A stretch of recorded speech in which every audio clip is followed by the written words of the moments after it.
মৌলবাদ শক্তি বন্ধুত্ব করছে এই কারণগুলোর জন্যই। এবং মৌলবাদ সবসময় যে কোনো ধর্মের হোক, যে কোনো এখানে রেসিজম আসুক, যেটাই আসুক, তারা কিন্তু তারা একজন আরেকজনের পরিপূরক হয়ে থাকতে চায়। তো সেই জায়গায় ওই সব মিলে আমরা যে দু একটা সিমটমও দেখেছি বাংলাদেশে, আমি নাম নাই বললাম, সিমটমগুলো এরকম দেখানো হয়েছে যে সূক্ষ্মভাবে ইঞ্জিনিয়ারিং হবে, সূক্ষ্মভাবে অনেক কিছু করার চেষ্টা হবে।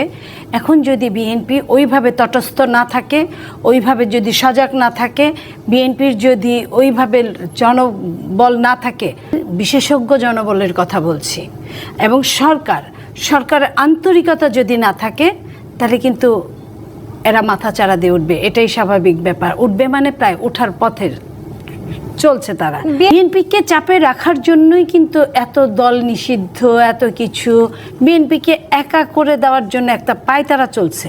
এখানে সরকার কোন পক্ষে আমি জানি না, সরকার এখানে অত্যন্ত সুকৌশলে খেলা খেলছে। সেটা বিএনপিকে অবশ্যই বুঝতে হবে। বিএনপি ইতিমধ্যে আমার মনে হয় বুঝেও গেছে যে একজন সমাজবিজ্ঞানী চার্লস বলছেন যে প্রতিটি আন্দোলন একদিকে মুক্তির উৎসব, অন্যদিকে অনিশ্চয়তার সূচনা।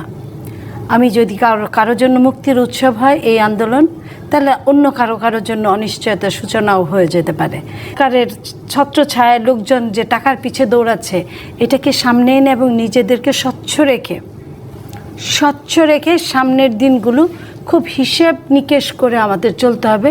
নইলে এটাও যেমন সত্যি নির্বাচন হওয়ার অনিশ্চয়তার মধ্যে বাংলাদেশ, ঠিক তেমনি এটাও সত্যি যে নির্বাচন হতে পারে, কিন্তু চরমভাবে ইঞ্জিনিয়ারিংয়ের মাধ্যমে। এই ইসলামিক এই যে চরমুনায় তাদের অনেকগুলো ভোট আছে, তারা মনে করে সেই ভোট ধরে হয়তো বা এককভাবে তারা কয়টা এমপি হতে পারবে কিনা সন্দেহ আছে, কিন্তু যখন ভোটগুলো যোগ হবে, তাদের হোক, হেফাজত হোক বা জামাত হোক, তারা বেশ কিছু আসন পাবে।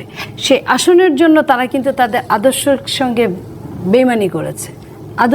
আদর্শ ভুলে গিয়ে তারা কিন্তু এক হয়েছে। দেশের ডেস্ট্রয় করার জন্য ষড়যন্ত্র করতে পারে, তারা এটা নিয়ে মাঠে নামতে পারে খুব সিরিয়াসলি। এটা অস্বাভাবিক কিছুই না এবং অসম্ভব কিছুই না তাদের দ্বারা। আমরা এখন দেখা ছাড়া এই মুহূর্তে আমাদের আর কিছু বলতে পারি না আমরা, যেমন তারা জেনে বুঝেই আসছে। ওই যে রবীন্দ্রনাথ বলেছিল না, রেখেছো বাঙালি করে মানুষ করনি।